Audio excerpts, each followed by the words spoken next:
Bismillahirrahmanirrahim. Assalamualaikum warahmatullahi wabarakatuh. Ya, sobat semuanya, berjumpa kembali bersama Mat Sairozi. Pada kesempatan kali ini kita akan ngebahas tentang sistem berdasarkan linear dan kuadrat ya. Ini dua variabel. Jadi di sebelumnya itu kita ke SPLKDV, yaitu sistem persamaan. Kalau sekarang kita ke sistem pertidaksamaannya. Apa yang pertidaksamaan? Yaitu linear dengan kuadrat. Oke, kita langsung saja. Nomor 1 seperti ini. Tentukan dari himpunan penyelesaian dari sistem pertidaksamaan berikut. Oke, jadi di sini ada yang pertama, yang atas ini pertidaksamaan linear ya. Ini kemudian yang bawah ini pertidaksamaan kuadrat. Oke. Jadi langkah pertama kita akan menggambarkan masing-masing dari kurva ya. Yang pertama ini berupa garis, yang ini berupa kuadrat ya, berupa parabola. Oke, seperti lembah itu ya. Oke, ini yang pertama kita akan menggambar fungsi linear. Yang mana? Yaitu yang persamaan garis ini. Jadi yang pertama kita ubah menjadi bentuknya sama dengan. Kemudian kita akan membuat tabel biar lebih mudah. Caranya, kalau misalkan kita isi X sama dengan 0 ya. Kalau X-nya kita ganti 0, maka hasilnya menjadi apa? Berarti Y sama dengan 0 kurangi 3. 0 kurangi 3 ya, min 3.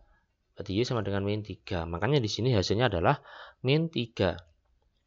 Sehingga X, Y-nya adalah 0, min 3. Oke, bisa dipahami ya. Baik, kemudian bagaimana kalau misalkan Y-nya yang kita ganti 0. Nah, berarti ini ya, ini Y-nya kita ganti 0, berarti 0 sama dengan X min 3. Min 3-nya pindah berarti menjadi positif ya kan. Berarti X sama dengan 3. Nah, ini X sama dengan 3. Sehingga titiknya adalah 3,0. Oke. Nah, sekarang kita gambarkan ya. Sebelumnya tolong jangan beranjak dulu. Jadi tuntaskan video ini sampai akhir. Karena di akhir nanti akan saya berikan tips-tips agar bisa menjawab lebih cepat ya. Oke. Berikutnya kita hubungkan titiknya. Jadi ini 0,3 dan 3,0 ya, sesuai titik yang kita dapatkan pada tabel yang tadi. Kemudian kita hubungkan dengan garis serowet. Nah, kayak gini adalah fungsi linearnya. Sekarang kita tinggal mengecek ya, memeriksa daerahnya di mana. Ya, cara yang paling mudah itu kita masukkan 0,0 ya, biar menghitungnya itu lebih mudah. Jadi Y ini kan kurang dari sama dengan X min 3. Kita masukkan 0,0. X-nya kita ganti 0, Y-nya kita ganti 0. Nah, seperti ini kan. Y-nya 0, X-nya 0. Maka diperoleh 0 kurang dari sama dengan min 3. Apakah 0 itu lebih kecil dari min 3? Ya, salah ya. Harusnya 0 itu lebih besar daripada min 3. Sehingga ini salah. Berarti 0,0 bukanlah daerah hasilnya. Jadi ini bukan daerah penyelesaiannya. Berarti yang mana penyelesaiannya? Berarti kebalikannya, yaitu yang sebelah kanan ini. Ya, begitu ya. Jadi 0,0 dan seterusnya, titik-titik di sini itu bukan penyelesaiannya kalau kita masukkan. Itu. Karena ini bukan, berarti otomatis yang merupakan penyelesaiannya adalah yang sebelah kanan. Oke? Seperti itu. Jadi itu langkah pertama. Langkah kedua yaitu kita akan menggambar fungsi kuadratnya. Oke, menggambar fungsi kuadrat. Di video sebelumnya kita sudah mempelajari tentang cara menggambar fungsi kuadrat ya. Jadi yang pertama kita akan mencari titik potong dengan sumbu Y. Mencari titik potong dengan sumbu Y berarti X-nya sama dengan 0. X-nya kita ganti dengan 0, berarti kita peroleh seperti ini. Berarti Y sama dengan min 6 ya. Sehingga titiknya adalah 0, min 6. Langkah kedua yaitu kita menentukan titik potong dengan sumbu X. Karena berpotongan dengan sumbu X, maka yang sama dengan 0 adalah Y-nya. Y sama dengan 0. Sehingga ini kita masukkan ya di persamaan tadi.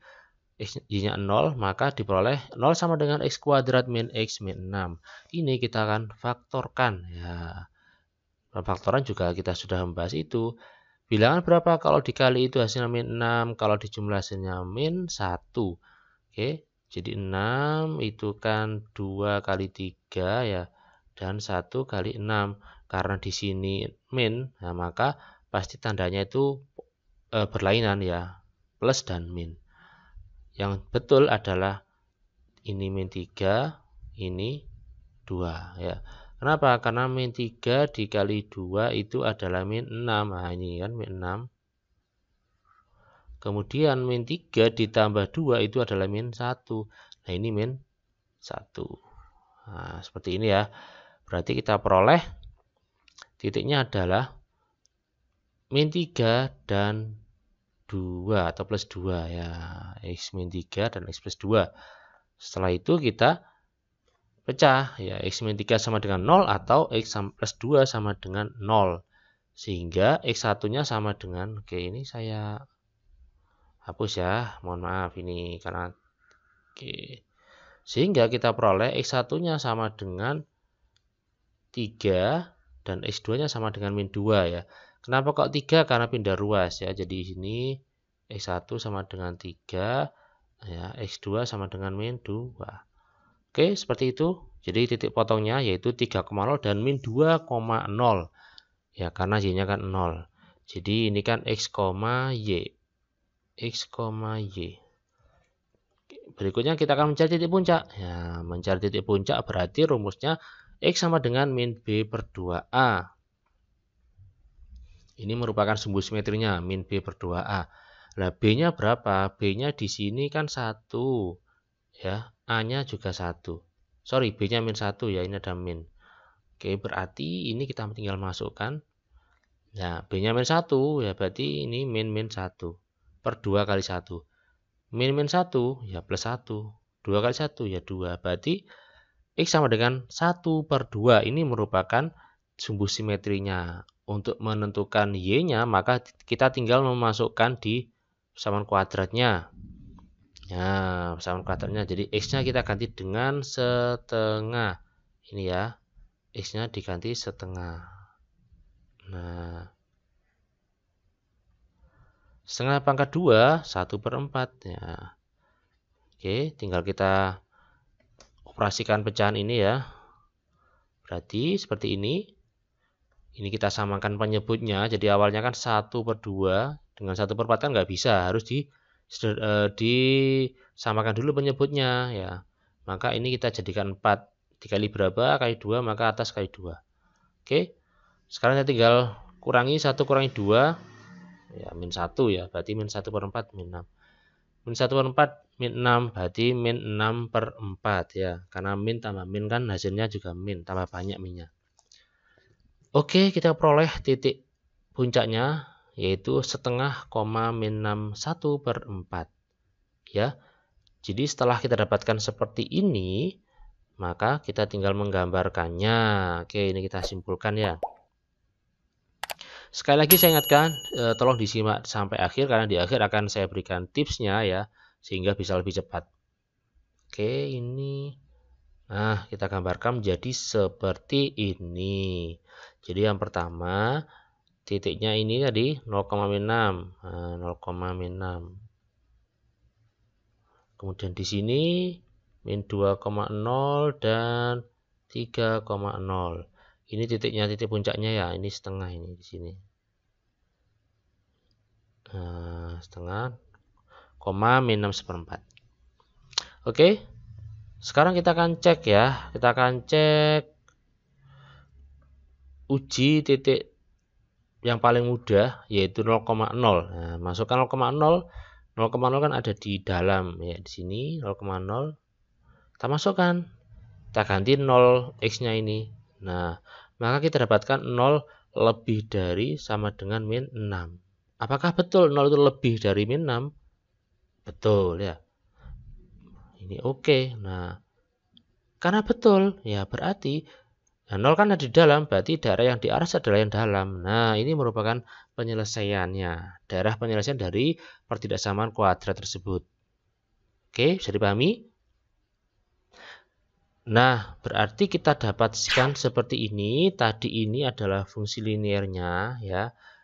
Kemudian ini adalah fungsi kuadratnya. Nah, kemudian tadi gambar garisnya daerahnya kan ke bawah kan, ke bawah, ke bawah, ke bawah, ke bawah.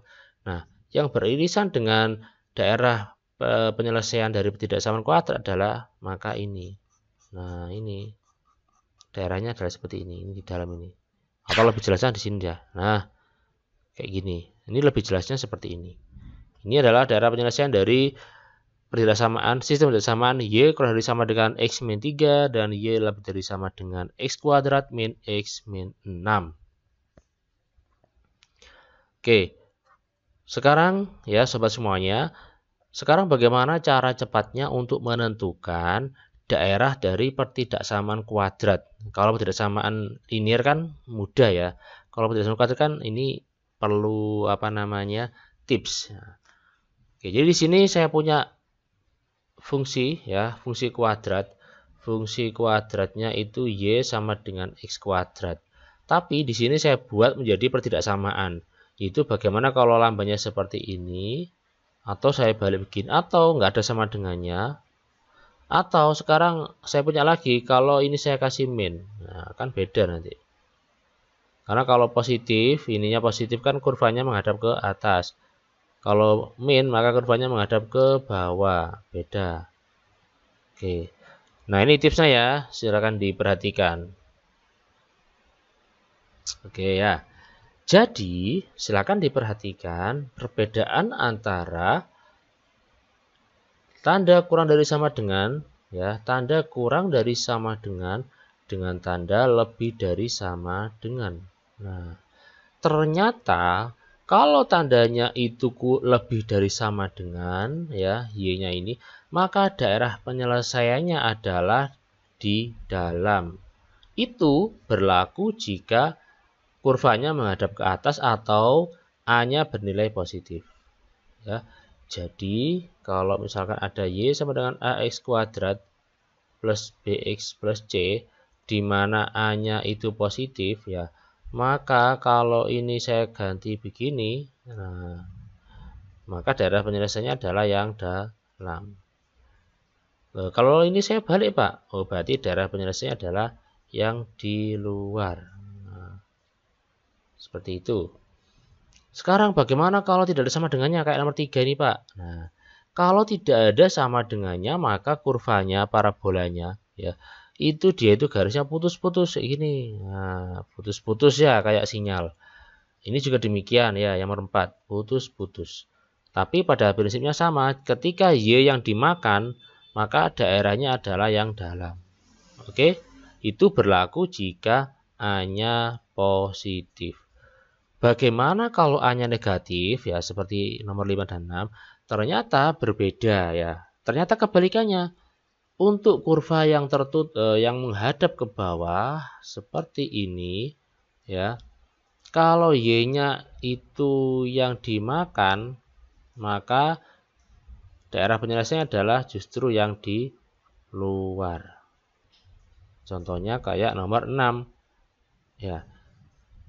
Kalau misalkan Y-nya itu seperti ini, nah maka daerah penyelesaiannya adalah yang di dalam. Itu berlaku ketika A atau koefisien X kuadratnya itu negatif. Oke? Seperti itu, semoga dipahami ya. Mohon maaf jika ada kesalahan atau kekurangan. Ya, terima kasih. Semoga ilmunya bermanfaat dan barokah. Tetap pantau terus channel ini. Kalau ada pertanyaan atau usulan materi, silakan ditulis di komentar. Saya akhiri, wassalamualaikum warahmatullahi wabarakatuh. Sampai jumpa.